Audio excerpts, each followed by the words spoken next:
Alright, we're already running behind, so we might as well just get into it. Oh, gosh. I'm gonna be honest, I'm so tired. Yeah, I am so out of it. Okay. This story would be really funny if it happened to somebody else. So hopefully you find it funnier than I do. But last night, I went to, but this was like midnight. I went to the bathroom, and I was like, okay, I'm getting sleepy, you know, I'll go to the bathroom, then hopefully I'll fall asleep and, you know, whatnot. Get up to work like a few hours later. That was the plan, you know, simple enough. So I get up, I go to the bathroom, and I've got cats, you know, I've got dogs with my roommate. The cats are like 18 years old. They're old cats, and their birthday's like next week. So they're old cats. They're either 18 or they're about to turn 18. And so I'm in the bathroom. I walk out. I guess between the time I went in and I walked out, one of the cats came up to the bathroom door and peed right outside the bathroom door. So I step out, step on the pee, tile floor, go sliding, fall flat on my ass. Oh God, it hurt so much. Look, I didn't hit my head, which was nice, but I definitely like hit my foot into the wall, and oh, that fucking hurt. My leg hurts. And then after that, it's like, okay, you know, I took the fall. I'm wide awake now. Like, fuck.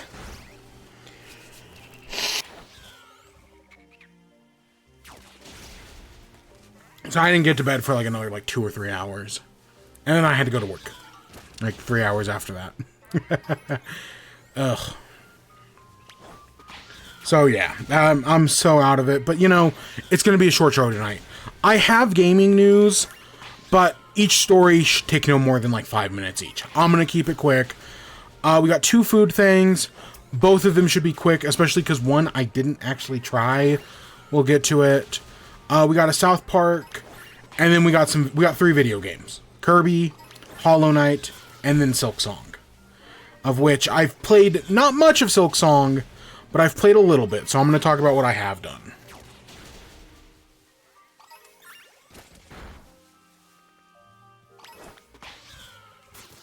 We should be in and out in like an hour, and I'm going the fuck to sleep. Oh my gosh. It has been a day and then some. So, yeah, for gaming news, I really need so, as you know, I'm a fan of Kinda Funny. And at Kinda Funny, they have the Wii News channel, which is just like all their short little stories. I don't really have like a Wii News channel, but I really should get. I need my equivalent of like the Wii News channel, because this was Silksong's release week. That's all everybody and anybody was talking about. The idea of trying to do something to compete with Silksong would be foolish at best, so nobody even tried. Yes, did we get a state of play this week? Yeah. Did I watch it? Like, I watched like a few minutes of it. Didn't watch the whole thing. Did I put it in the news anyways? Of course I did. But yeah, there was not much this week. One of the stories is literally Silksong's release, because yeah, shit went down, and that's fun. Of course, you know, there's rumors that we're going to get a Nintendo Direct. Not next week, but... Actually, no, maybe it might be next week. Mario's 30th or 40th anniversary is either the 13th or the 15th. I do not remember. But, yeah, literally before the anniversary on that. So, yeah, there's a rumor that we're going to get a Direct on the 11th. For Mario's 40th anniversary, ahead of the anniversary, which I think is the 13th. That sounds right in my head. But we talked about that last week. I didn't even put that on the docket this week. Yeah, we got, there's a Wolverine rumor, which I'm going to talk about, and then we got Silksong stuff. So yeah, that's the news. Again, should be in and out real quick. There's no way the show goes longer than an hour. God, I hope not. I don't think I have that much to say about Hollow Knight. Definitely don't have that much to say about Silksong. Alright, so let's talk about 007 First Light. So, PlayStation did a State of Play where they showed off 007 First Light. We got to see some gameplay and some stuff. I'll be honest, I didn't even know about this. This is one of those things where I just kind of saw, like, oh, hey, Kinda Funny's reacting to the First Light Direct. And I'm like, oh, okay, that's a thing that's happening. You know, I was at work at the time, so, like, who gives a shit? So I sat down, I started watching it, and they were talking about, like, driving in the game. I remember that, and I remember the driving not exactly looking that great. Like, it's car driving. Honestly, it's kind of... what was the game I was thinking of? It's not... Definitely, Saints Row 4 falls into this. But that's not the game I'm thinking of. Where it's like all these games that add, like, cars to them, but you don't actually want to, like, use the cars. Like, yeah, I get why cars are popular, but there are better ways to travel around an open world. You don't really need cars. I mean, I don't know. There are ways to do interesting things. Yeah, what was the game? There was something recent. It wasn't Indiana Jones. Honestly, if I had to compare this First Light to anything, it kind of feels like what they did with Indiana Jones and the Great Circle. They're kind of trying to do something similar here with James Bond. The actor is a nobody, but I think that's fine. Can I be honest? I remember when the Marvel's Avengers game came out. And I remember a lot of people complaining about the casting. That, like, oh, instead of giving us, you know, the MCU Avengers or somebody else, they gave us Troy Baker and Ashley Johnson and probably Nolan North? Was Nolan... I know Troy Baker was for sure one of them. I don't even know if Ashley Johnson's right. But I remember people being disappointed at that casting because it wasn't like Robert Downey Jr., Chris Evans, Scarlett Johansson. I think it's fine to get, like, less popular, less known actors, get some actual voice actors in the role instead of just doing what movies do where you just get the Hollywood types, you know, in, like, an animated movie. Like, that's my worry with the new Sonic movie. Is that, you know, oh, we're getting Amy Rose, and she's going to be voiced by Awkwafina, or Scarlett Johansson, or Angelina Jolie. You know, someone like that. Even though I will say, Angelina Jolie fucking kills it in Kung Fu Panda 2. She knocks it out of the park as Tigress. But I give a lot of credit to the writing there. That really sells that. You know, we joked last week about King K. Rool being voiced by Jason Momoa.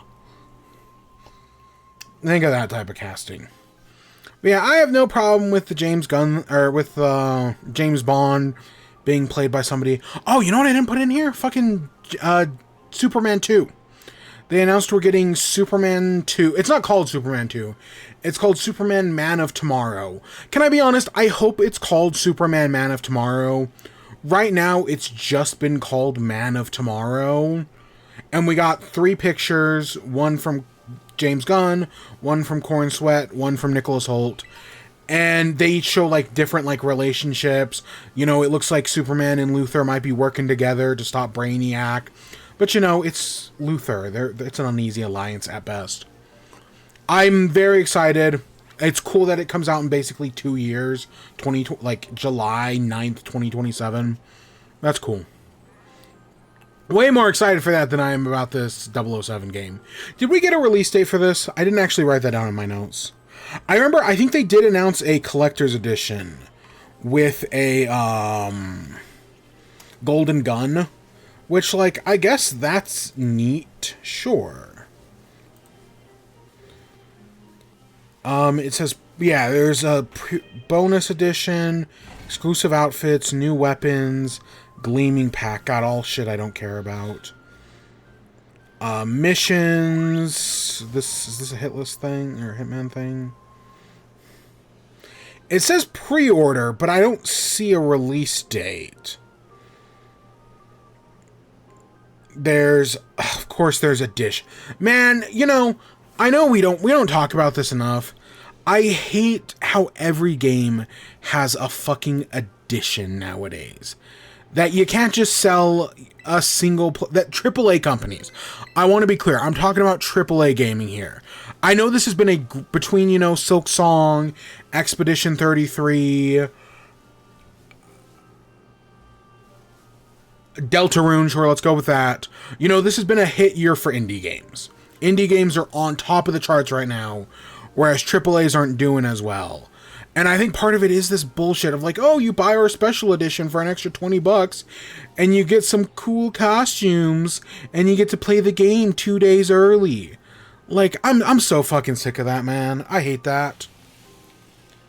But yeah, there's a special edition that has like a gold gun figure. It has a gold gun figure, Obsidian Gold Sun suit and weapon. It comes with a steel case. Only the Switch version is the Specialist Edition.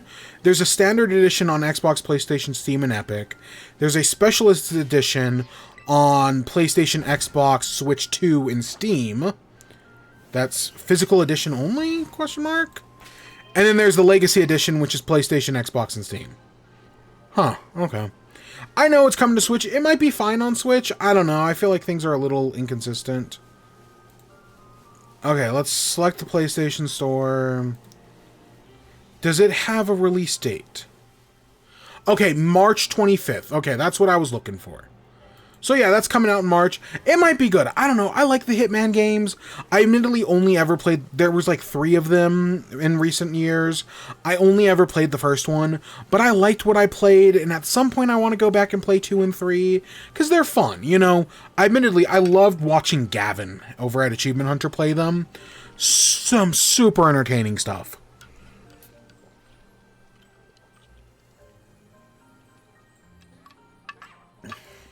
So yeah, that's Hitman. Next up...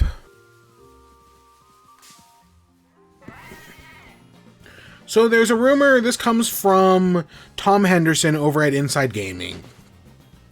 But he came out and he said that, hey, after, you know, years of not seeing it, and after the Insomniac Games hack that revealed a bunch of, you know, employees' private information and literally leaked early copies of the game that was in an unfinished state, we are finally going to be seeing Wolverine again. Probably within the next month.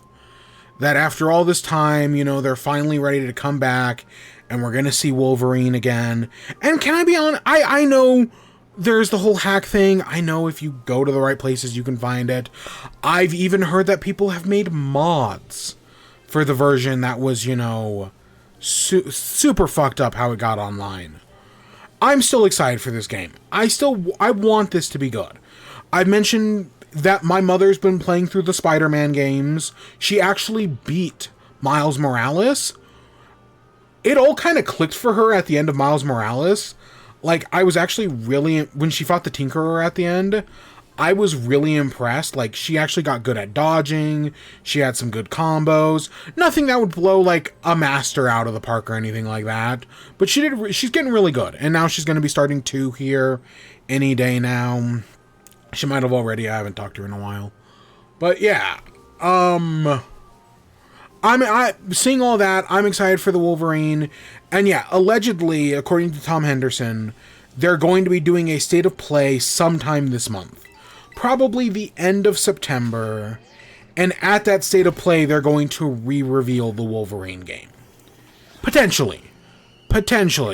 He does say in the article, which I'm not going to read, but you can go check it out yourself, that it might not happen this month, but we are definitely going to get something before the end of the year.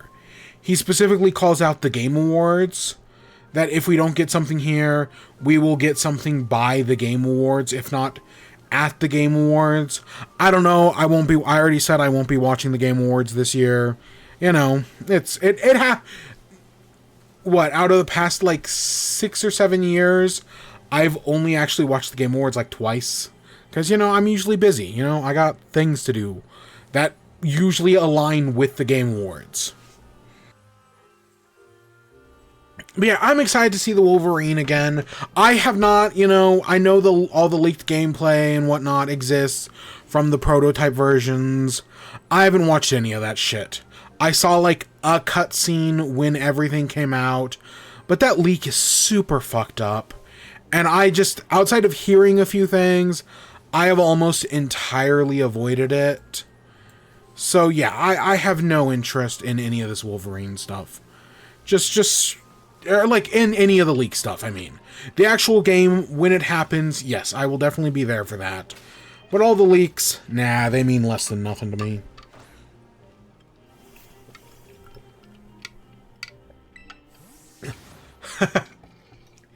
Before we move on, one more story from my parents. So I mentioned like a week or two ago that they were playing Cuphead. And how they were doing the first boss, the slime. And it was kicking their ass. Because obviously it's the hardest game they've played in a while. Well, when I last talked to them, they had beaten the slime. But they did it on simple. And I had to break it to them that it doesn't actually count. That the game will not... Because that's... I'll be honest, I think this is kind of bullshit. Like, I understand the developer's logic, but I still think it's kind of bullshit. If you don't know, in Cuphead, there's a regular mode, a hard mode. I can't remember. Hard's called, like, something else. And then there's a simple mode, which, you know, has simpler boss patterns, makes it a little easier to do. But the simple mode is purely for practice. That if you beat all the bosses on simple, it doesn't count. You have to beat the bosses on regular, or else it doesn't count. Which, at that point, I don't even know why simple's there. Like, I get why the developers made it that way, but it's kind of a stupid fucking decision. And if somebody played Cuphead with a mod that made simple count, I would not fault them at all. And this is coming from someone who's beaten Cuphead multiple times. I get it. I really do. So yeah. Next up, we got Silksong. So Silksong released on Thursday, September 4th, yesterday. You know, as of me, it's still, you know, the 5th as of me streaming right now. I know on the East Coast it's different in most other parts of the world. Oh my gosh. Oh my gosh, I can feel myself just exhausted. But, okay, so Silksong released yesterday, and obviously people freaked out. You know, everyone wants to play Silksong. Kind of like Deltarune earlier this year. They didn't do pre-orders or anything, so it went up at a certain time. You had to go on Steam, or the eShop, or the PlayStation Store, or the Microsoft Store, / Game Pass, and download it from there. You couldn't pre-order it, you couldn't pre-download it onto your console. Honestly, completely understandable. But if you remember when Deltarune released back in June, it actually crashed the Steam servers. So leading up to Silksong's release, a lot of people were like, hey, is this going to crash the Steam servers again? And guess what? It crashed the Steam servers again.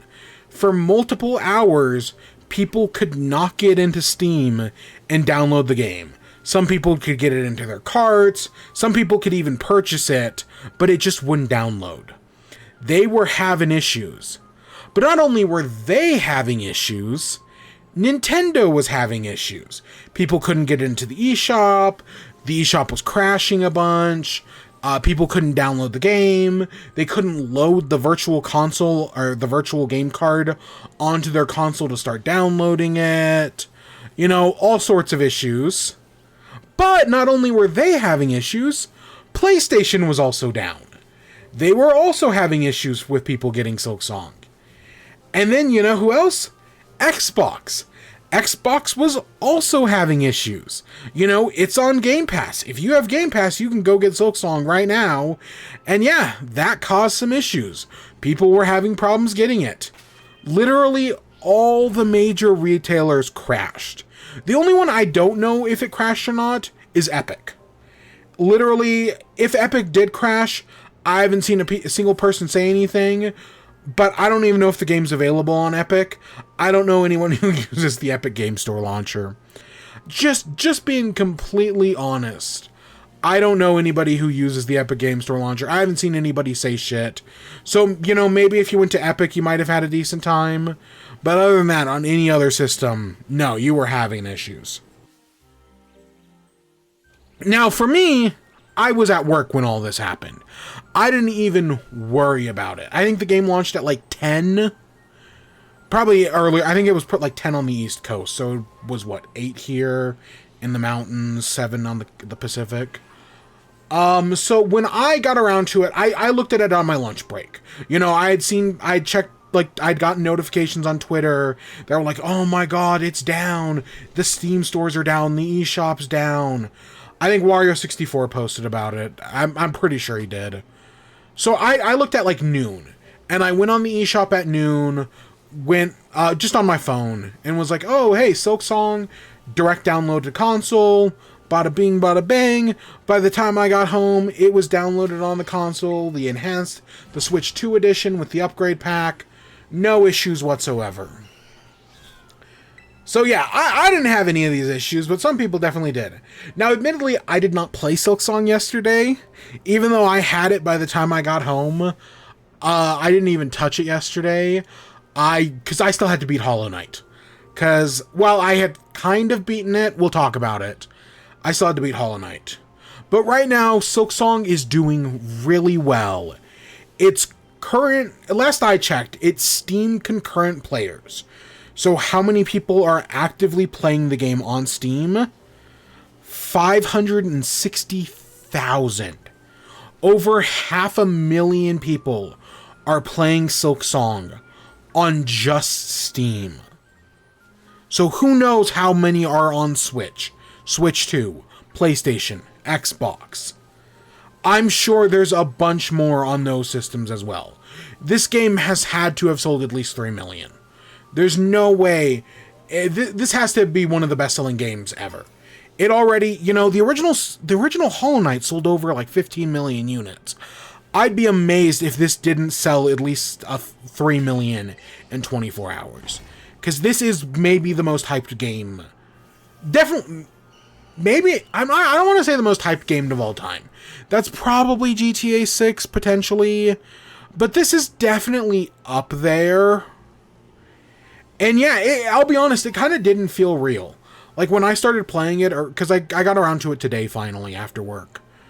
It didn't feel like, it's like, oh my gosh, after all these years, you know, 1,693 days. It just doesn't feel real. But yeah, no, I've played it. But no, those are crazy numbers on Steam. I'm glad for all the developer success. So far, I've enjoyed what I've played. We'll talk about it.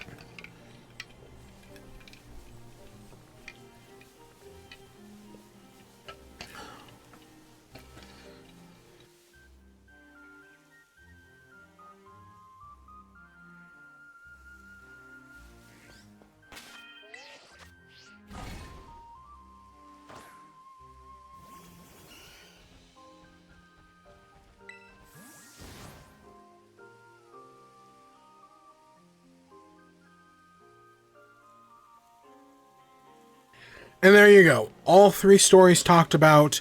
We haven't even found a single Mudspray. Technically, we only need 1. Because we found a Mudspray, what, like 2-3 weeks ago? But, we'll might as well get 2. And then we got Drill Burr, which... I looked at the shiny Drill Burr. It's literally just changes... It swaps the red and blue colors. So, like, the nose becomes blue, and the stripes become red. Whereas the stripes are blue and the nose are red. It should still be an easy enough hunt. Hopefully.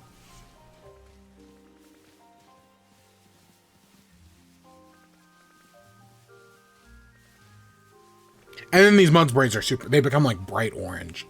They should be super obvious, hopefully. But I guess that takes us into WIBE. So, what do we have this week? I played video game. Oh yeah, I've put a bunch of time.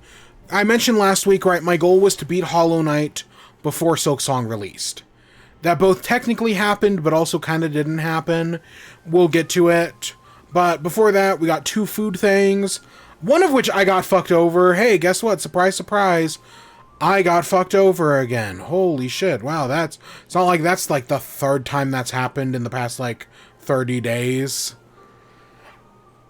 We'll get to it. And then Taco Bell is doing like a decades menu, but before the full menu releases on the 8th, they brought back the Carmel Empanada early, and so I tried that, even though I had it like a few months ago when they brought it back like last year. And then yeah, we got a South Park, we got Kirby, and then we got the big events, you know, Hollow Knight and Silksong. So yeah. So let's talk about Domino's. So, right, I mentioned how I've been fucked over a lot recently.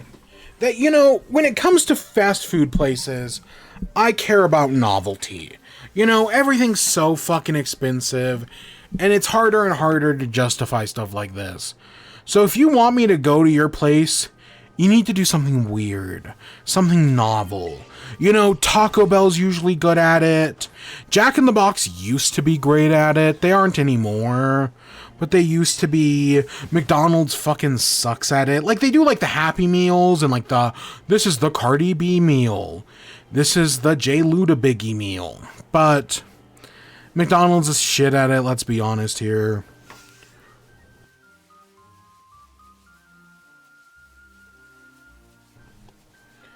Sonic's okay at it, but I just don't like Sonic's food. So yeah, it's a real hit and miss. But Domino's, we've talked about Domino's before. They did stuffed crust, they did tater tots, they did mac and cheese. So one of the things Domino's sells is they don't sell like a breadstick. Like when I think of like a breadstick, I think of like a Pizza Hut breadstick. They don't do a breadstick. They instead do like a cheese bread, which their cheese bread is decent, but they do like these little Parmesan bites. It's just like, hey, little chunks of dough that are covered in garlic and Parmesan and butter.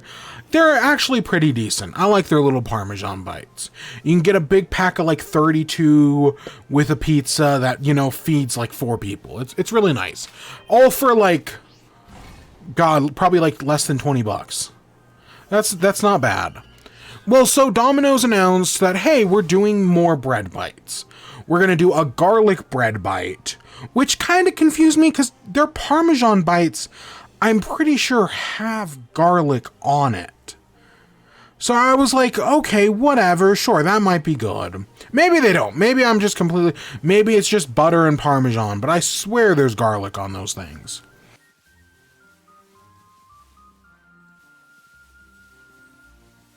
But the one I actually gave a shit about was they're doing cinnamon bites.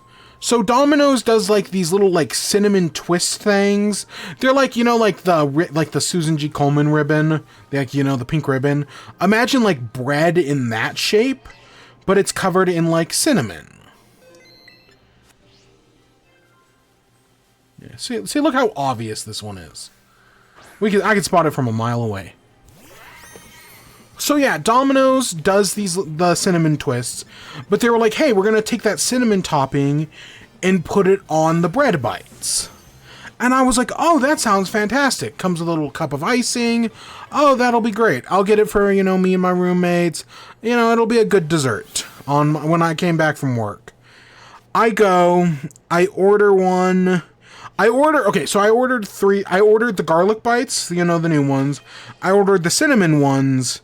And I think I just got like a pepperoni pizza, something generic like that. You know, I kept it simple. I didn't even, you know, it's just like, okay, go into the store, pick it up, go home. Didn't even check. I opened the first box. Hey, it's the garlic bites. Oh, that's cool. Get a slice of pizza, get some garlic bites. Everything's going good. Eat my slices of pizza, eat my garlic bites. It's like, okay, now it's time for dessert. I opened the second box. Also the fucking garlic bites. They didn't give me the cinnamon bites. For a split, because I smelled cinnamon. I swear to God, I smelled cinnamon at some point. maybe it was just like the icing or something, because they gave me a cup of icing. And for a second I was like, God, did they just put the garlic on the cinnamon bites? Did they do that? Did they just like completely fuck me over? So I was like worried there for a second. Like, did you know they fused the garlic and the cinnamon? No. Did they even give me the garlic ones? That's the other thing. Like, so they basically gave me 2 orders of the garlic, or potentially they might have just given me 2 Parmesan. Because honest to God, from the last time I had the Parmesan bites, which to be fair, they're not really my go-to at Domino's, but you know, it sounded like a good idea. I could not, if you gave me a garlic bite and a Parmesan bite, I honest to God probably could not tell the difference. I'm sure the Parmesan one has more like obvious Parmesan, but if they gave me just 2 Parmesans or 2 garlics, I would not be able to tell you. All I know is they definitely didn't give me cinnamon, and my heart was broken. So yeah, fuck you, Domino's. I think you had a decent idea, and then you just didn't give me my shit. Because that's the thing, especially, it's come out a lot in the past month. You know, whether it was the KFC wedge fries, or what was there was another one. I can't even remember what the other one was. I know it's happened though. You know, I like the novelty food stuff. And usually I get the novelty food stuff like the day it releases or the day after. You know, I usually try to do a fast turnaround on that. You know, I kind of plan things out in advance. So that's cool and all when they're like, okay, this is going to be available September 2nd. I know, you know, usually like a week in advance. Okay, on September 2nd, I don't got to worry about dinner. I'm just going to go pick up Domino's. And then because they're brand new, you know, maybe the employees haven't been trained, maybe they don't have the right supplies, which there's no way they don't. I mean, maybe they're out of the stuff, but I kind of fucking doubt it. So, yeah, it keeps fucking happening. That's the thing. Like, if it was just like, KFC fucked, you know, they didn't have any wedge fries, even though I'm clearly looking at a sign that says the wedge fries have returned. Whatever. But the fact that it's happened, like 3 times. What was the other one? Was it Burger King that fucked me over? It probably, knowing it was probably Burger King. No, because Wendy's did get... I'm thinking it was a sauce. Because, like, I know Wendy's gave me the sauce. I know there was McDonald's sauce. I didn't even try it. I could not be bothered. Fuck man, I'm not going to McDonald's for a sauce. I know I have in the past. It's fucking McDonald's. It's not worth it. It really ain't.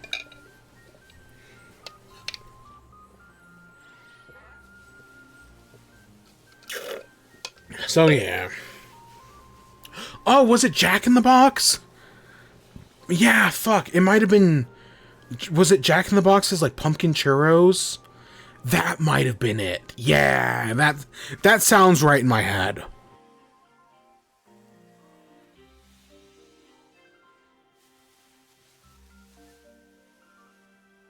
Oh, you know what? I didn't put it on here, but one of my roommates went to Sonic. And I just got a drink, but they bought some of the new, like, Sonic has, like, a new latte thing and, like, cinnamon bites. And they were like, oh, you want to try one of these cinnamon bites? They're not that good. I tried the Sonic cinnamon bite. They're not that good. Again, I will say, Sonic has amazing drinks, but awful food. And yeah, these like, honestly, the taco, if you want a cinnamon bite like that, you know, I'm sure there are actual, like, places you can go. But if you want a cheap fast food one, go to Taco Bell. The Sonic ones are about half the size of the Taco Bell. And the Taco Bell ones are already pretty small. They fucking suck. The Sonic ones suck. Speaking of Taco Bell, though, so I think last year sometime, they did their whole decades menu. They were doing a different food from each of the decades. And it was like a...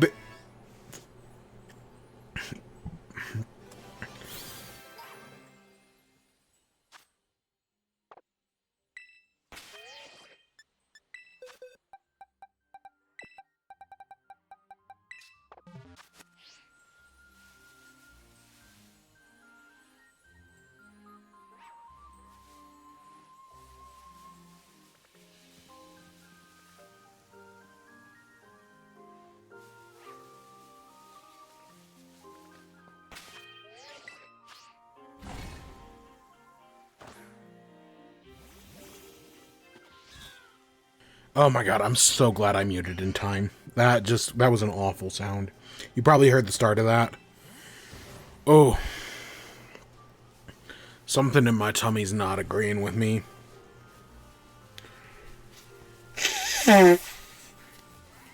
Might have been the leftover Taco Bell. Okay. Taco Bell did a decades menu. And when they did their decades menu, they had like something from each decade. They had like a taco, a burrito, a third thing, not a Mexican. I don't remember. It was like it wasn't a Mexican pizza, but it was something like that. And then they had the caramel apple empanada. So you remember those, like, back in the day, McDonald's used to have like fried apple pies. Whataburger, I think, still has them if you're here in the great state of Texas, right? But Taco Bell had an empanada, which is basically their equivalent of that. And I had it when they re-released it.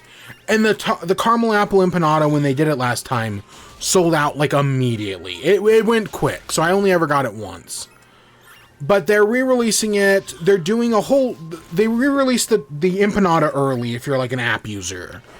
But if you're not, it comes out on the 8th, as does the rest of the Decades menu. What's on the Decades menu? The only thing I remember for sure is the Cool Ranch Doritos Locos Taco. Right? If you want that cool American flavor, they have that back, which I know people like that one. I think the chili cheese burrito, which is another popular one, is also coming back. Good for people who like that. But they brought back the empanada, and I was like, yeah, you know what I could go for like a grilled cheese burrito. So I went and got one of those. I got a caramel apple empanada. And yeah, they tasted exactly like how it was last time. It's very heavy. Like, I'll be honest, it does not taste like real apple or anything like that. It very much tastes artificial. But, you know, I'll be honest, that's not always bad. Like, it leans more heavily into the caramel than the apple. But that's okay. I'll be honest, they're not again, I will always recommend the Whataburger one. Like, if you like that classic McDonald's apple pie, get yourself down to a Whataburger. But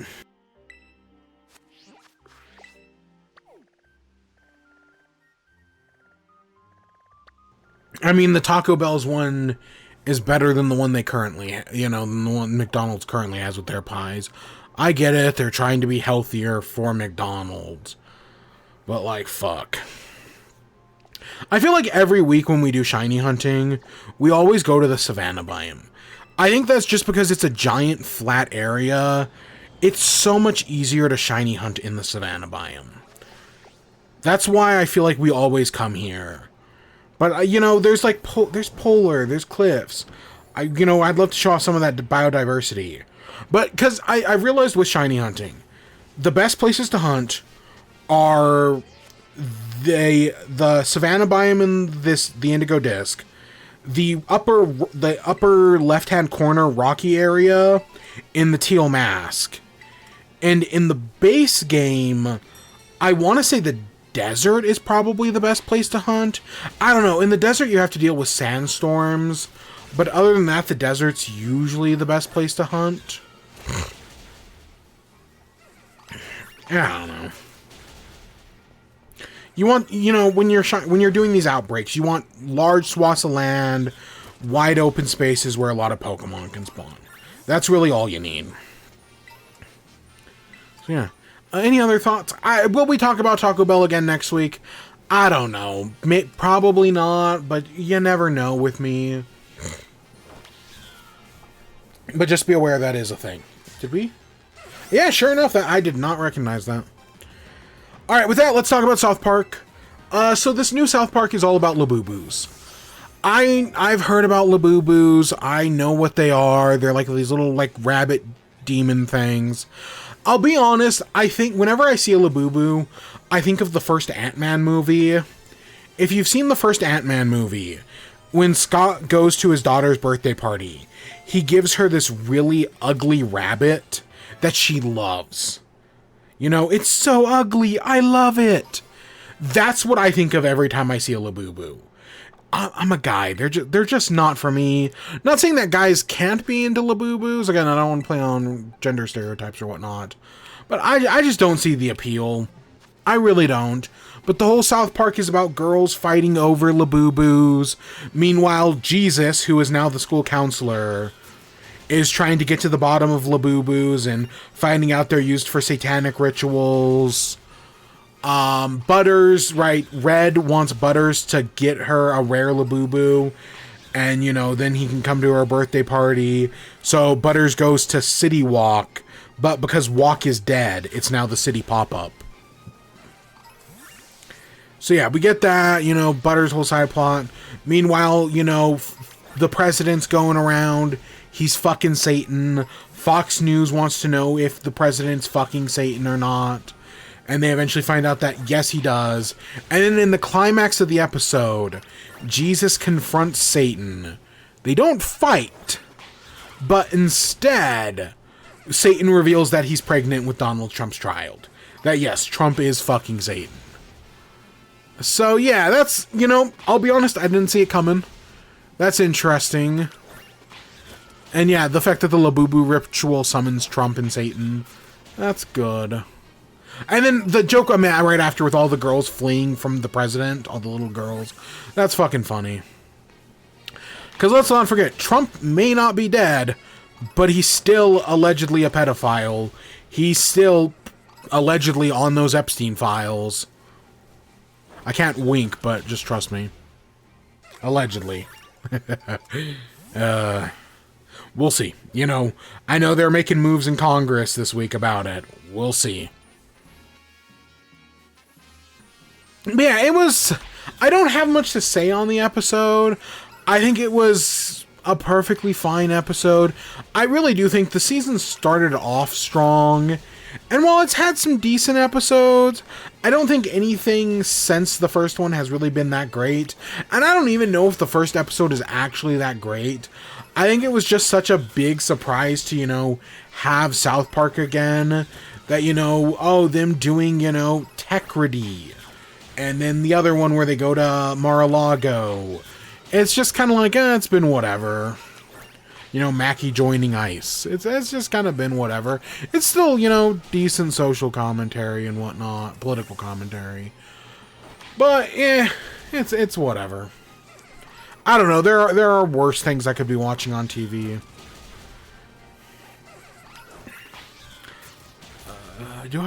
Really? Is that it? Is that all I gotta say? I guess so. Yeah, I still don't care for Labubu's, and this did not change my opinion at all. Alright, let's talk Kirby first. Well, yeah, let's do Kirby before we do Hollow Knight. So, last week I mentioned that I replayed the first 2 worlds of Kirby, and after you beat the boss in each world, you then do you can then replay some old levels, but they have their new versions, their new crystal versions, where it kind of takes you off the beaten path, and you go in new area, there's the mall one takes you on an alternate route through the mall. Or the water one parts the Red Sea. There's a sledding minigame now that they added 3 new transformations. The spring one, which is honestly one of the best spring power-ups I've seen in a while. I think it rivals Donkey Kong, because Donkey Kong's was also decent. But it's definitely better than Galaxy in any of the Mario games. But yeah, the spring power-up was good. The gear one is so satisfying. Using the gear to climb walls, I just find super satisfying. You get to make jumps with it and whatnot. It works really well. And then the sledding one's okay. Sometimes it feels kind of slow, and you can run into enemies to get speed boosts, but enemies just don't appear often enough. But no, the sledding ones are fine. So you play through 12 different levels, 2 in each of the game's 6 worlds. 6 worlds? Is that right? 1, 2, 3, 4. Yeah, no, 6 worlds is right. So you got the first 12 worlds, and then you end off with a boss. I'll be honest, I wish there was another boss in there. I wish that, like, after the third world, they gave us, like, a boss, like, not a new boss, but they had, like, given us, like, a crystalline version of, like, Chloraline, or maybe a Crystal DDD after the fourth world. I would have liked to have seen one more boss in there, just to kind of twist things up. But I think all the new levels are good. And then you get to the final boss, right? After you beat all 12 levels and you collect, I don't know how many stories you have to collect. I definitely didn't get them all. I'd say I probably got like 80%. But once you get enough stories, you go and you fight this final boss. I know a lot of people had wondered, like, oh, is this final boss? So I'm just going to go full spoiler alert right now. I'm going to say full spoiler, so just be aware of that. I had seen a lot of people wonder, hey, what is this new final boss? We know it has this connection to this heart. There's like this dark heart that was encased in crystal, but when it fell to the Forgotten Worlds, the crystals broke. And now you're trying to collect the stars to reform the crystal, but before it can fully reform, you know, it cracks, and you gotta go defeat the creature inside. A lot of people thought, like, oh, maybe this is like the heart equivalent of like the Dark Nebula. Maybe this is like a dark matter.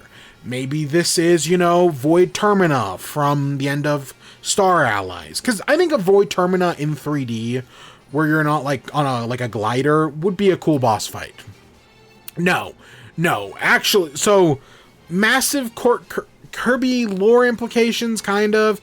Again, the one nice thing about Star Allies is that everything's canon. You know, in most Kirby games, at least most of the modern ones, you have the non-canon modes that hint at canon things, but aren't actually canon. Whereas in Star Allies, it's either canon or it's not in the game. So you have this new boss, which is Genwell Metianoelphis? It's basically, if you've played normal Star Allies, the final boss is Elfilin. Like the evil version of Elflis, your little companion. I know it's got a more specific name than that, but basically this is, you know, the Elfilin you fight in the base game. This is like his evil older brother, younger brother. They're related somehow. This is like another version of Elfilin. And after you beat it, Elfilis even says that long ago it was also trapped in a crystal. That before Elfilin/Elfilis came to conquer the Forgotten Lands, it was also imprisoned in a crystal. So, you know, is there a connection to Kirby 64 in here? Crystal Guardian, Sacred Crystals, something dark matter? Maybe, I don't know. I'm not that little Moglin guy that does all the Kirby lore. I'm sure, you know, they'll put out something eventually. Assuming they're still around. But no, you fight this medial Elflis. The first half of the boss fight plays like a harder version of the Elflis boss fight. Not as hard as the True Arena Elflis, I should say that. I think this is supposed to be like a median between the final boss of Star Allies, it's a median between the final boss of the Forgotten Lands and its True Arena variant. It's supposed to like sit somewhere in the middle. And yeah, it's an okay difficulty. And then after you beat the first phase, it turns into a giant. It becomes like this giant version, and you're on like this floating island.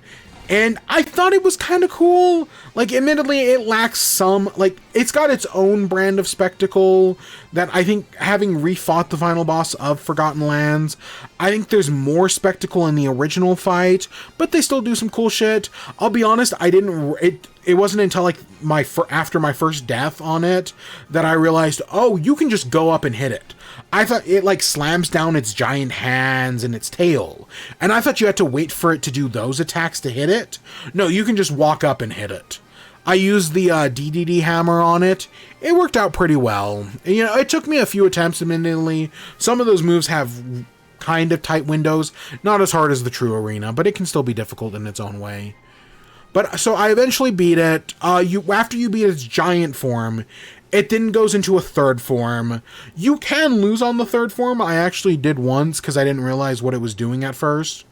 Because it basically, so this median Elflis has like this giant orb in its head. It's got like these antlers, and inside the antlers is this orb. After you beat it, the orb comes out, in the orb is, hey, guess what?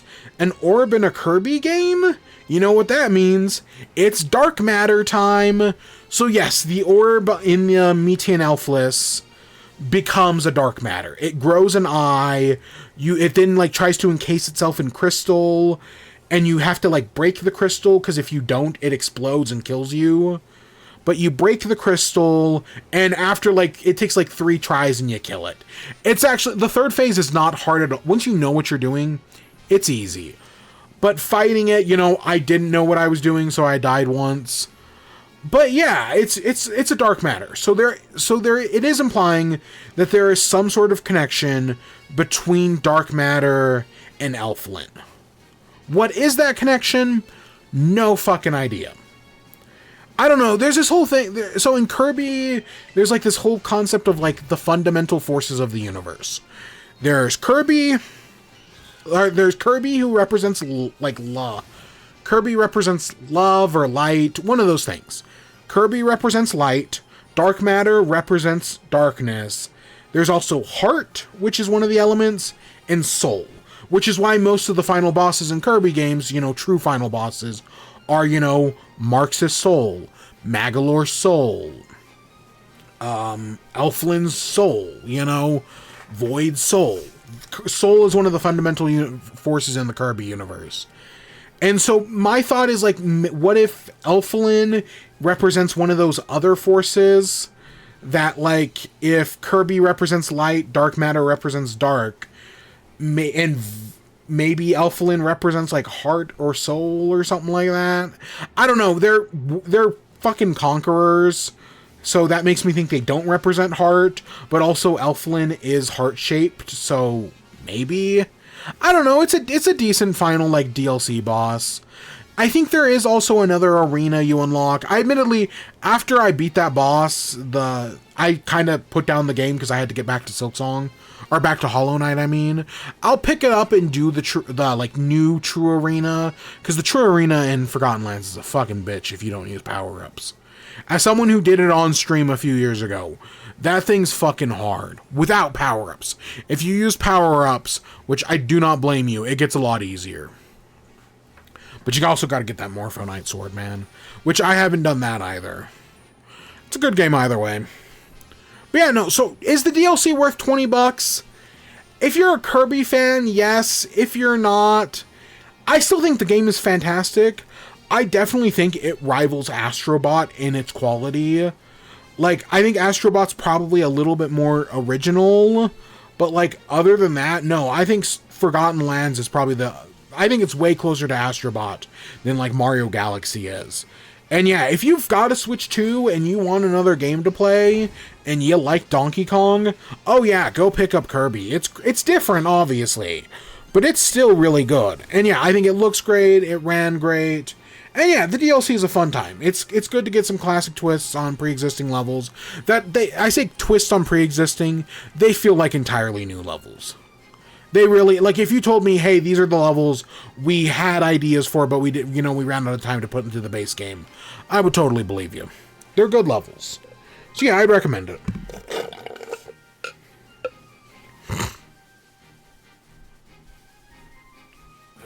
Alright, let's talk about Hollow Knight. So where we left off talking about Hollow Knight... Fuck, what had we... Let me look at the show notes from last week. I have them somewheres. Oh, wait, I'm going in the wrong direction. Oh, I didn't even say what I had done in... Fuck. I don't remember where we... I think last time in Hollow Knight, we were looking for Double Jump. That, you know, I went down, I went through the City of Tears, I got the down roll, the magic thing. I had that, and then after that, I went down to the Ancient Basin, couldn't find anything there, so I went up to the Crystal Peaks, got the dash heart, the Crystal Heart power-up that lets you dash, and then I was like, I know I need the double jump, I just couldn't remember where the double jump is. So I think that's where I left off. I eventually figured out, so I knew the Shadow Dash was in the Ancient Basin. I knew that after you got the King's Crest, you get the Shadow Dash. So I knew the King's Crest is at the Kingdom's Edge, and the Shadow Dash is in the Ancient Basin. So I had actually ruled those two areas out, where I was like, no, the double jump's not going to be in either of those areas, because there are other things you get in those areas. I also knew it wasn't in Queen's Garden, but I knew you couldn't get to Queen's Garden by that point. So I was lost. So I spent a while kind of wandering around, looking for the double jump. Eventually, hey, guess what? Surprise, surprise. I thought it was in Deep Nest. No, surprise, surprise, it's in the Ancient Basin. You go and you fight the Lost Vessel, and it's after beating the Lost Vessel you get the double jump, the Monarch Wings. And then with the Monarch Wings, I went to the Kingdom's Edge, I fought Hornet. When my original playthrough of Hollow Knight, the Hornet refight was the hardest boss in the game. It took me more tries to beat the Hornet refight than it did to beat the Hollow Knight, the final boss, quote unquote. So that took me forever. On this replay, years later, took me 3 attempts to beat the Hornet refight. To be fair, I beat the original Hornet fight on my first attempt, so, I mean, fair enough. But yeah, I did that, I got the King's Crest, I went down, I got the Shadow Dash. From there, I got the Mask in the Ancient Basin. I finally got the map in the Fungal Waste, or the Fog Canyon. I completely forgot you need either the Shadow Dash or the double jump, potentially both, to get the map in Fog Canyon. That fucking sucks. You might be able to do, I'm pretty sure you can do it with just the double jump. Either way, it sucks. I did that. I got that dream. I did the Dreamer in the school, the Master's Academy or whatever. I climbed the Watcher's Tower. I remembered that you had to cut the chandelier to kill one of the Watcher Guardians. Did that, beat those guys, killed the last Dreamer. Then on September 3rd, so the day before Silksong came out, I actually went and fought the Hollow Knight. I think it took me 3 or 4 attempts. I beat the Hollow Knight. The charms I used Quick Slash, not Sweeping Edge. The one that makes your Long Nail, it might just be called Long Nail. And then I used Mantis Crest. I think I had Thorns and I had Grub Song. Those were the charms I used. You know, I was going for nail high DPS damage. Worked out really well. So I beat the game, but I still wanted to play more. So I went back. Well, did I beat it on I might have beaten it on the 2nd, actually, now that I think about it. So on the 3rd, I booted up the game again. So I had never actually played the Grim Circus DLC, the Grim Troop. So I went and I did the Grim Troop DLC for the first time. And you know what? Really good DLC. I mean, the quest is not hard at all. You just have to explore the map a little bit. But the fight against Grim is actually really good. I liked the Grim fight. Nightmare Grim, on the other hand, I tried like once, and I was like, nah, fuck this. This is gonna be... I'm sure if I had kept going, I probably would have gotten it eventually. But I was like, nah, fuck this. Still, it's probably also a really good boss fight. But I died in like 2 seconds on Nightmare King. So I did that, beat that, and then I finally went to... I defeated all the warrior dreams, went back and defeated the dream of the Lost Vessel, which got me like 4,000 essence. And with that, I was able to fully upgrade the Dream Nail and go to the White Palace. I had never been to the White Palace before, so that was different. Did the White Palace. Honestly, it took me like an hour and a half. I felt like a lot of my Celeste speedrunning came into play there. You know, or just playing Celeste, not speedrunning. Knowing Celeste, I think, made the White Palace a little easier than it... Not that it was easy. It still took me like an hour and a half. But I definitely feel like if I don't play a lot of Celeste, that would have been a lot harder. But I had a good time with that one. I beat the thing. After that, I got the final King's Crest, went and got the Void Heart, and then it was like, okay, it's time to fight the Radiants. I had never fought the Radiants before. Went in, you know, did that. Took me about an hour. Yeah, it took me about an hour, but I eventually beat the Radiants. And yeah, I thought there were 3 phases. It's really just 2 phases, and then you have to climb to the top and hit it one more time. But I did that, and I beat Hollow Knight. It was a great time. I had a great time with the game. So yeah, I'm not going to do Pantheon 5. I'm probably not going to do Nightmare King Grim. I moved on. So yeah, I totally recommend it. You can get it for like $8 on sale. Easily one of the biggest recommendations ever. And I'm glad I finally fought the Radiants, because I didn't do that on my original playthrough. And I'm glad I finally have. I'm very satisfied with that achievement. I also had to fight I also got Unbreakable Strength. I had to go through the Colosseum like 7 times just to get up enough Geo to get Unbreakable Strength. But I got it. So that leads us to Silksong. So I'm not going to go into too many spoilers. I've literally only played it for like 2 hours today. Because, you know, I was beating the Radiants yesterday. I didn't fight, I didn't do that much today. Just kind of be aware of that. So, Silksong, I think, is good. It plays a lot like Hollow Knight, obviously, but there are some differences. You know, characters' weights feel a little different. After putting so much time into Hollow Knight, not having, like, the dash or the wall jump really kind of messes with you for a while. Like, I kept wanting to hit the trigger to dash, and it just wasn't working. Same thing, I'd, like, walk into an area and be like, oh, yeah, you can wall jump off that. Oh, wait, I don't have Mantis Hooks. I can't do anything here. So that sucked. But, you know, that's not a problem with the game itself. There are some new... The one change, I don't hate this as much as other people seemingly do. But, so, in the original Hollow Knight, you had a pogo stick thing, where if you attacked while pressing down, you could pogo off enemies, pogo off Sauls, pogo off spikes. Not everything, but, you know, a lot of things. It was nice. It's a nice mechanic that you see in, like, Shovel Knight and DuckTales. You know, I like it. This game gets rid of the pogo jump, or the pogo attack, whatever you want to call it. Instead, when you press down and attack, you can still pogo. I want to be clear, you can jump off of an enemy's head, but instead of, like, slashing straight down, you instead go at, like, a 45-degree angle, and it's just kind of weird. Like, it takes some time to getting used to.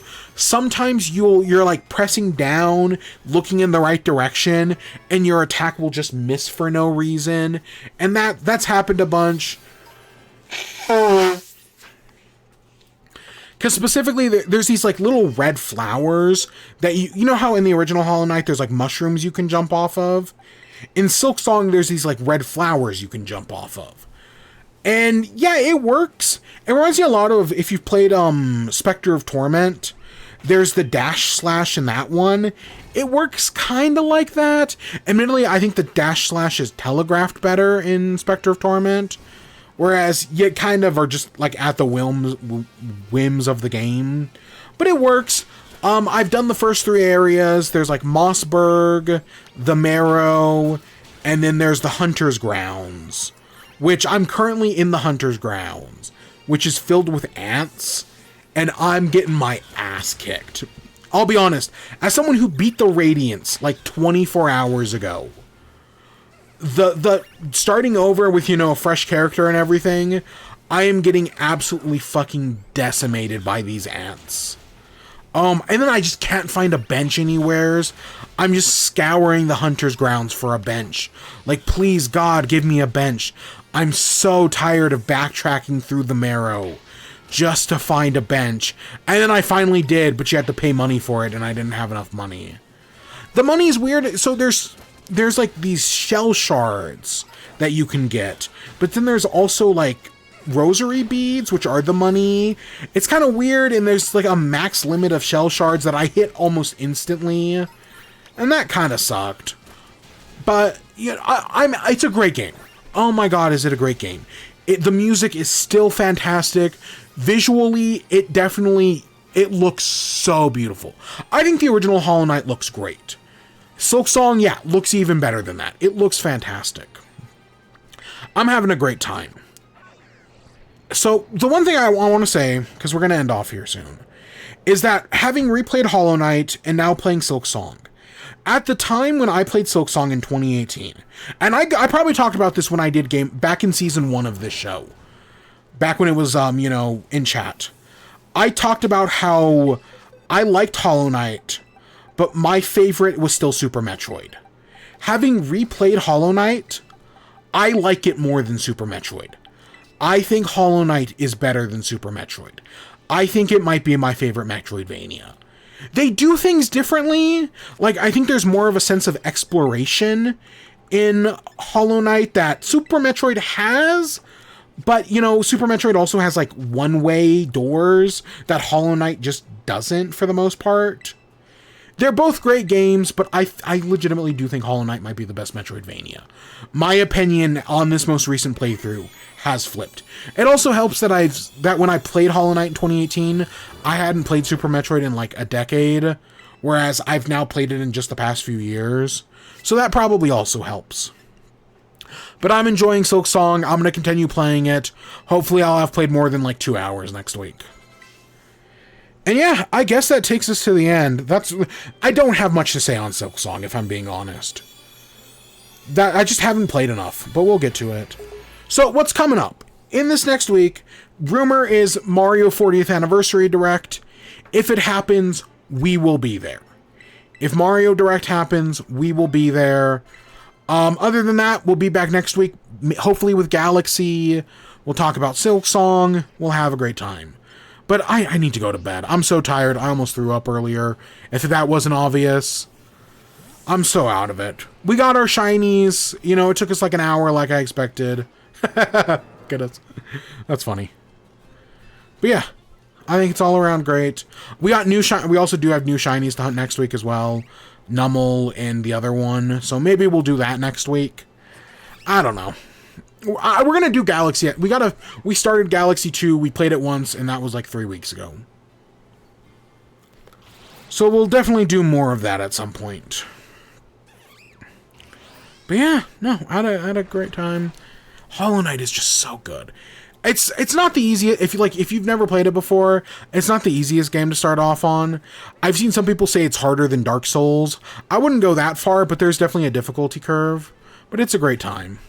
But with that, this is where I'm going to end off with the rain. So I hope you all enjoyed. Stay tuned for more. Until next time, peace.